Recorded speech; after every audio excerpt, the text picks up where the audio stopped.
All right. Sup, guys? Sneaky Cock Goblin back with another video on this Wednesday. Happy Wednesday, recording Tuesday night.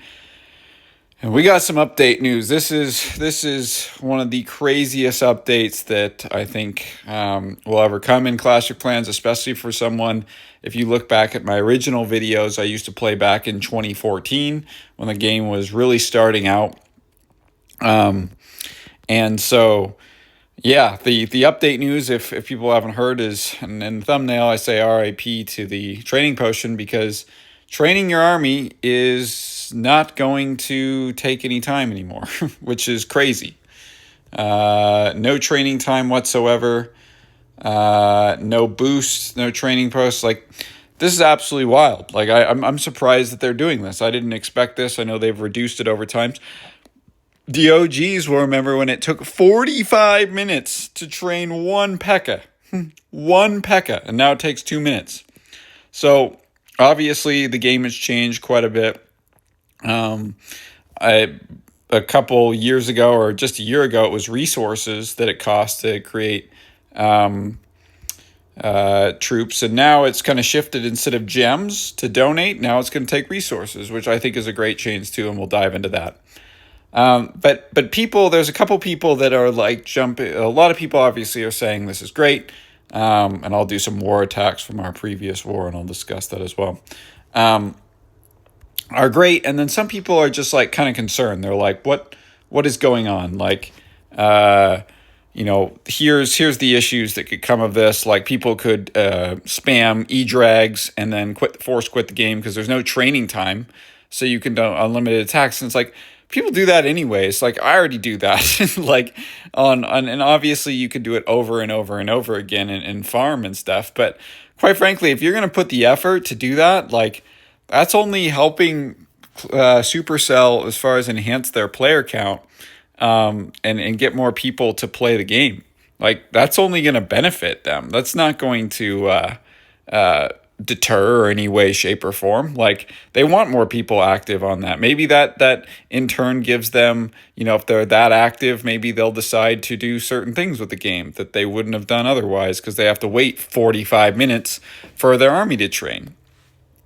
So, good wise, I mean, it gets people active, which is what you want. You want players playing the game and potentially spending gems. I don't think anybody was spending money on gems to train armies. I don't think anyone was spending any money on training potions, like real money. I don't think anyone was spending any money to be able to donate. I really don't.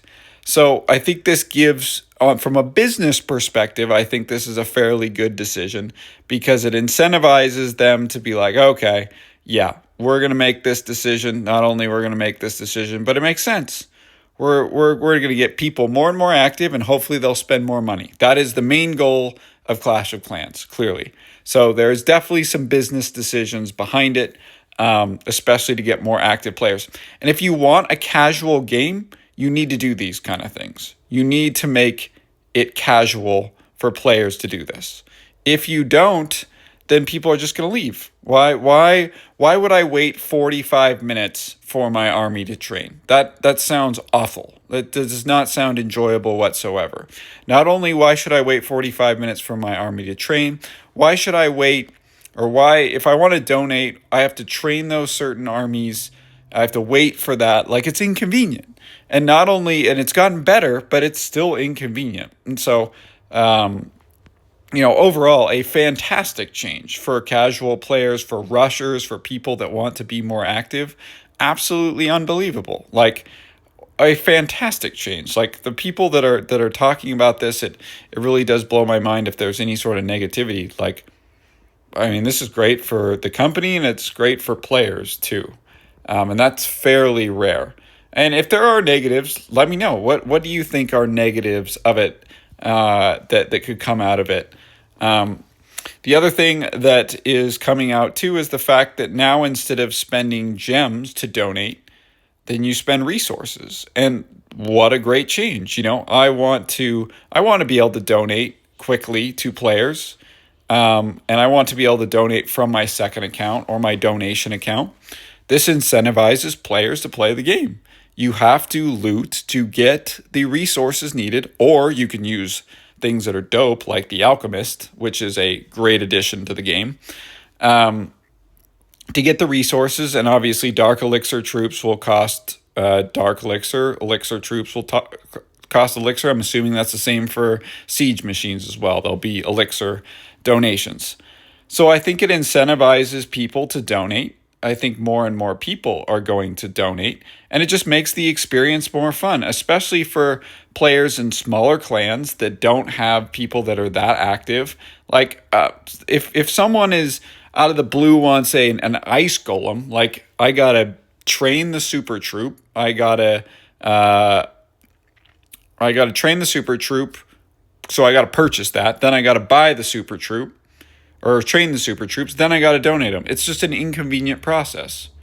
And for players that are super active, obviously they become accustomed to it. But to a casual player and casual clan, it's like buzzkill to a certain extent. So overall, great changes. I applaud Supercell for these changes. I think they're wonderful. I think they're all good, positive changes for the game. For the gold pass, I was like, okay, well, if you take away the training boost, the training boost is useless.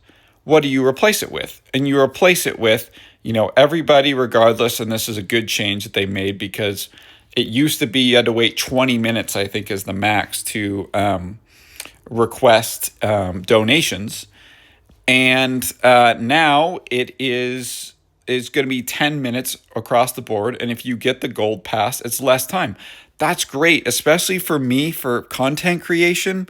Like, I can do all 8 attacks for Legends League in one video, and I don't have to do all this crazy editing and stuff. Like, I know obviously it's fairly simple probably, but I can do it all in one take, which is nice. I could do all 8 live attacks, and people don't have to wait, and it'll take 20 to 30 minutes. Whereas if I did all 8 attacks as it is now, I got to wait for things to true. You got to listen to my stupid voice. I got to talk a lot, do a lot of filler stuff, and I can't talk that much about this game. There's a lot to talk about this game, but I can't talk that much. So overall, I think that's a fantastic change.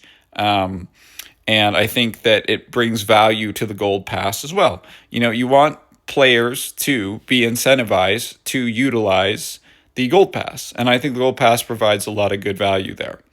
I think obviously the game in and of itself is kind of on the rise. I think Clash of Clans has done a pretty good job with the equipment, and this is the other thing.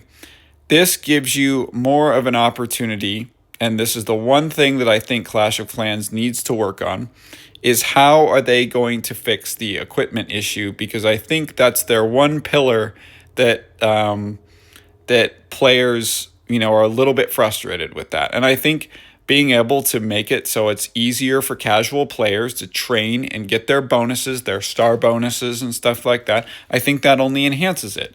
Because and getting in their war attacks. These are the main reasons why I like these changes, and it makes it easier to acquire ore.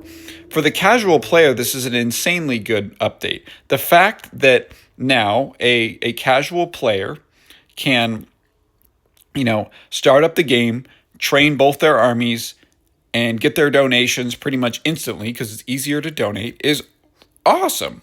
It's only a plus. It is only a massive plus, because before, you have to wait if you haven't trained your army, you got to do that. If you don't have the army, you either got to, if you don't have any time, you got to gem it, which is expensive. And if you don't have, it's just a buzzkill. No one wants to do that. And so now the fact that players can just, request it, and pretty much get that stuff instantly is a huge boost.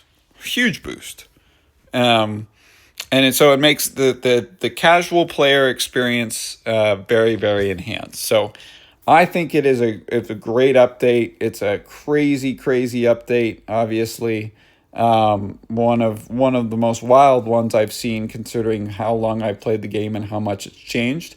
And I think it really makes it better for grinders, for casual players, because there's only so much I can do in Clash of Clans, and I want to play in just stints, but like I feel like I have to get on and off, and I got to check it here and there, and that doesn't really enhance the game experience for me. I kind of like to do all of the stuff that I want to do in one fellow swoop.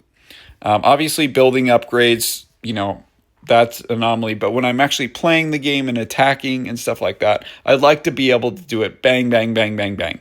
It's honestly kind of satisfying. So, yeah, that's where I'm at with that. Couple of huge clan updates. I need to do one thing. So I did a gold pass giveaway.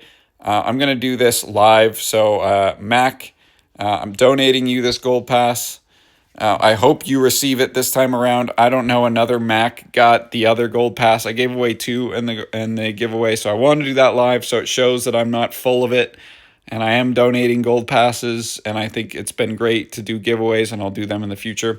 The other thing, the shout out that I want to give, this clan is so baller. I played so pathetically, and I've been trying to train. This is the other thing too. The new update, and I'll touch on this. I'm trying to figure out a new strategy. I have been struggling a lot in Legends League, minus 65 today with a 1-star, several 2-stars. Like I'm trying like Zap Dragons, I'm trying, but I gotta wait. And so now I'm trying the ground strategy, which is crazy. I would never thought I'd be at this Root Rider venture, but given a lot of different strategies a chance. And so that's so much more convenient when I don't have to, wait to change RPs. I know I can do friendly challenges all I want, but to be able to switch that up and utilize that strategy right when I want to is huge. So for War, huge shout out to K-pop Lover in our last clan. He was able to get the last attack on our war to keep our war streak up. And it was baller with 16 minutes left. He's 36 punching all the way up to 16. Like, just so baller, so awesome. So, we were able to maintain our streak of 17. We've got very, very lucky. The clan we're facing against is really good. This one's going to be fairly good as well. This is a Masters 2 clan that's gone perfect in several. So we'll have to see how that goes, but really wanted to shout them out. There was some clutch attacks by Noah, Torin, Don had a great attack. Mira had a good 3, Hunt had a great 3. Ghost, I think, had a good 3. Noza, good 3. Kesa. Scripted, you had all your heroes down and you're a moron, and that annoys me, but, whatever. You had like 2 1-star attacks. This is one thing that I'm hoping to... Oh, that's the last thing, is heroes. I know upgrade heroes are not up, but I really always disliked how the fact that I had to wait for heroes to be revived. That's now gone. That is a huge update. That is the best part about this upgrade. The fact that I can constantly, like, my heroes don't necessarily die and I have to wait for them to retrain or regenerate. That's gone away, which is fantastic. So I think I covered most of the things in the update. Let me know what you guys think. Like I said, one of the craziest updates here to come to Clash of Clans. Please like, comment, subscribe, and peace.